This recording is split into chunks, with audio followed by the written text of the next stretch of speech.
امت کے غمخوار آقا کریم علیہ الصلوۃ والسلام نے کلمے کی تشہیر کے لیے، تبلیغ دین کے لیے کتنے کتنے دکھ اٹھائے، کتنی تکلیفیں اٹھائیں۔ ان تکلیفوں میں سے ایک تکلیف آپ کی خدمت میں پیش کرنا چاہتا ہوں۔ ظلم مجاز کا بازار ہے۔ راوی کہتا ہے کہ میں نے دیکھا کہ نبی اکرم صلی اللہ تعالیٰ علیہ وآلہ وسلم بازار میں گزرنے والوں کے پیچھے جاتے اور ان کو پکڑ پکڑ کے ایک جملہ فرماتے۔ ان کو آپ فرماتے قولوا لا الہ الا اللہ تفلحوا، کہ تم لا الہ الا اللہ کہو کامیاب ہو جاؤ گے۔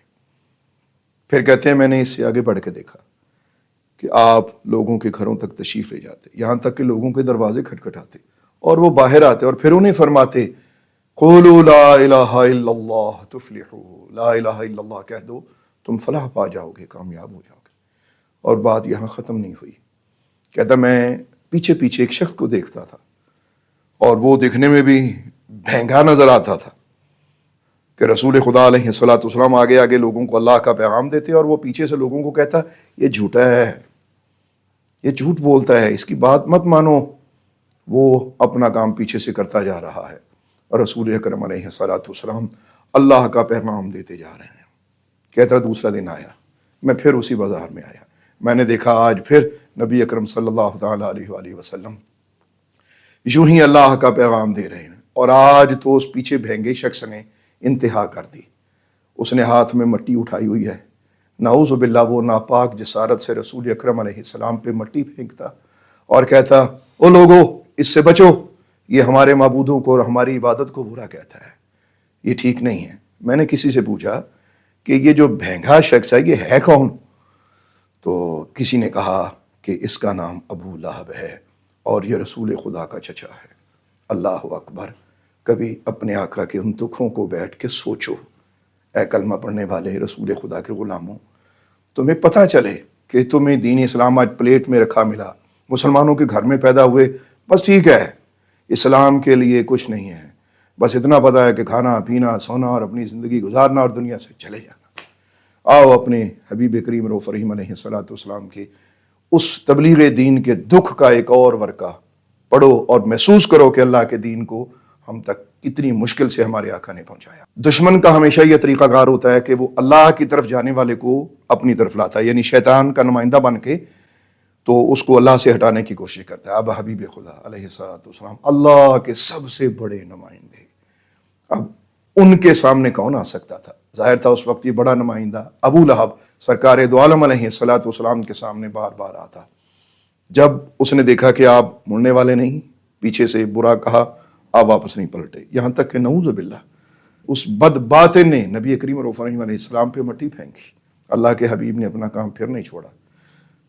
اگلے دن جناب ابو طالب کے پاس جا کے کہنے لگا کہ تمہارے بھتیجے نے ہمیں بڑا تنگ کیا ہوا ہے، حالانکہ خود بھی ان کا بھتیجا لگتا تھا، وہ یہی کہتا تھا کہ تمہارے بھتیجے نے بڑا تنگ کیا ہوا ہے۔ ابو طالب نے کہا کہ کیا تنگ کیا؟ انہوں نے کہا کہ یہ اس طرح بازاروں میں ایک خدا کی وحدت کا، ایک خدا کی توحید کا اعلان کرتا ہے اور سر عام کھلا یہ ہمارے بتوں کو برا کہتا ہے، اس کو روکو۔ جناب ابو طالب نے اپنے بیٹے عقیل کو سرکار دو عالم علیہ الصلوۃ والسلام کو بلوانے کے لیے بھیجا۔ آقا کریم علیہ الصلوۃ والسلام جب تشریف لائے تو ابو طالب نے کہا بھتیجے تم نے مجھے بھی مشکل میں ڈالا ہوا ہے، خود بھی مشکل میں پڑے ہوئے ہو، تم اس کام کو چھوڑ کیوں نہیں دیتے؟ تمہیں پتہ ہے آج میرے پاس تمہاری کتنی شکایتیں آئی ہیں، ابو لہب و دیگر جتنے بھی لوگ ہیں انہوں نے تمہارے بارے میں بہت برا کہا اور انہوں نے کہا کہ ہم بہت سختی سے پیش آئیں گے۔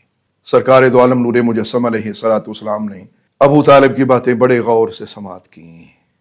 اب یہ بات ہو ہی رہی تھی کہ ابو لہب اپنے چند لوگوں کے ساتھ وہاں آ گیا، آ کے اس نے کچھ گستاخانہ الفاظ استعمال کیے۔ ابو طالب نے ہاتھ سے روکا کہ نہیں، بات کرنے دو۔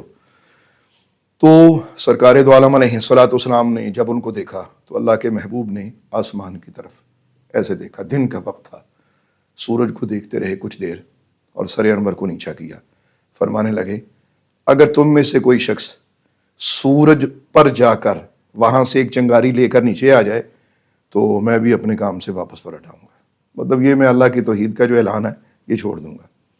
اب حالانکہ نعوذ باللہ سرکار دو عالم چھوڑنے کا ارادہ نہیں کر چکے تھے، استغفر اللہ، بلکہ آپ نے ایک ایسے محال کام کی طرف ان کو متوجہ فرمایا کہ یہ ہو ہی نہیں سکتا کہ تم سورج پہ چڑھو وہاں سے چنگاری لے کے آؤ، یوں ہی میرا بھی اللہ کے پیغام کو چھوڑنا محال ہے۔ وہ دن گزرا، اگلا دن آیا، وہ لوگ پھر اکٹھے ہو کے آئے۔ آج سرکار دو عالم علیہ الصلوۃ والسلام نے وہ تاریخی جملہ ان سب کے سامنے کہا، فرمایا اے لوگو، اگر آج تم محمد کے داہنے ہاتھ پہ سورج اور بائیں ہاتھ پہ چاند بھی لا کے رکھ دو تو میں اپنے اس کام سے واپس پلٹنے والا نہیں۔ جب سرکار دو عالم علیہ الصلوۃ والسلام نے یہ فیصلہ کن جملہ ارشاد فرمایا تو ابو لہب غصے سے پیر پٹکتا ہوا چلا گیا، اپنے چند جو ہواری تھے وہ بھی ساتھ لے گیا، اور جناب ابو طالب نے سرکار دو عالم علیہ السلام کے کندھے پہ ہاتھ رکھا تو ابو طالب نے ایک بات کہی، اس نے کہا کہ بھتیجے، میں تمہاری استقامت کو دیکھ کر آج سے تمہارے ساتھ دینے کا وعدہ کرتا ہوں، اور میں کوشش کروں گا کہ تمہارے ہر دکھ سکھ میں تمہارے ساتھ ٹھہرا رہوں۔ بھتیجے، کیا تمہارے دل میں اتنی تڑپ ہے، کیا اتنی طلب ہے کہ یہ فلاح کا کلمہ جو تم ہر ایک کو کہتے ہو، لا الہ الا اللہ، اس کو پھیلانا چاہتے ہو؟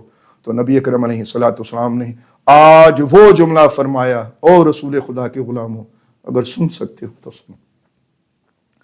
نبی اکرم علیہ الصلوۃ والسلام نے وہاں یہ فرمایا چچا تم گواہ رہنا، دو باتیں ہوں گی، یا تو یہ کلمہ غالب ہو کے رہے گا، یا اس پیغام میں محمد اپنی جان دے دیں گے۔